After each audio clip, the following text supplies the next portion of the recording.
Bago magtapos ang taong 2023, payagan po ninyo kami, mga mahal naming OFWs at OFW families, na magbigay pugay at magpahiwatig ng pagpapahalaga sa inyo mula sa Department of Migrant Workers, ang DMW, ang inyong tahanan sa pamahalaan.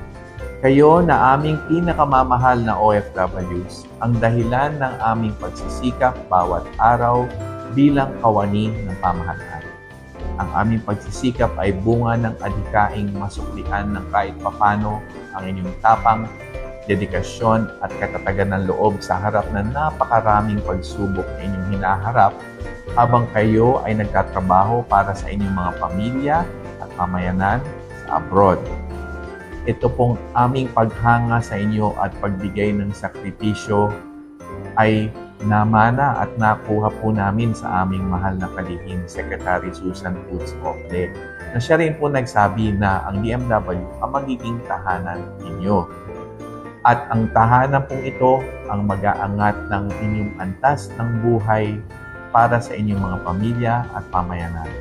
Sa harap ng mga pagsubok ng pamumuhay at pagtrabaho sa abroad na ipamalas po ninyo sa inyong mga pinagtatrabahuhan at kapwa manggagawa ang pagkakaisa, kabutihan at malasakit ng lahing Pilipino sa buong mundo.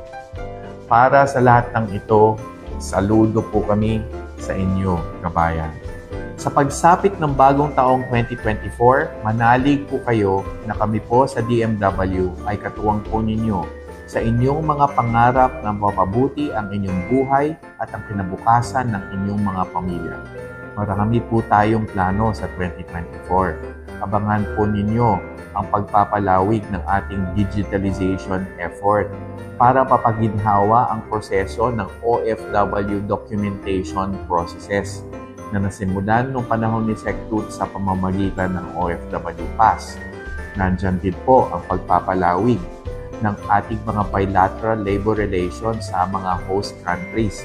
Pakikipag-usap po sa mga foreign governments para pakiusapan sila na mabigyan at madagdagan pa ng proteksyon ang ating mga mahal na OFWs. Nandiyan din ang pagsugpo sa illegal recruitment, sa human trafficking, pagtulong sa mga biktima ng illegal recruiters at human traffickers. At meron din po tayong action fund. Dinadagan po ng Kongreso at ng ating mahal na Pangulo ang tulong na Action Fund para sa legal, financial at humanitarian and medical assistance sa mga OFWs na nangangailangan. Meron din po tayong pagpapalawig ng ating full cycle reintegration. Gusto po natin makipag-partner sa mga public and private sector entities para mapalawig pa ho natin ang tulong para sa pangkabuhayan, empleyo at pagsasanay. And lastly, meron din po tayong plano para sa pagtatalaga, lubos na pagtatalaga ng ating regional offices nationwide at ng ating migrant workers offices globally para po mapalawig ang tulong sa ating mga OFWs and OFW families. Bilang inyong tahanan sa pamahalaan, pangako namin ang walang patid na tulong, serbisyo at paggabay upang itaguyod ang inyong mga karapatan at pangalagaan ang inyong kapakanan at ang kapakanan ng inyong mga mahal sa buhay. Sama-sama at kapit-bisig po naming tatahakin, mga mahal naming kabayan, ang landas tungo sa pag-asa ng isang matiwasay at masaganang bagong Pilipinas.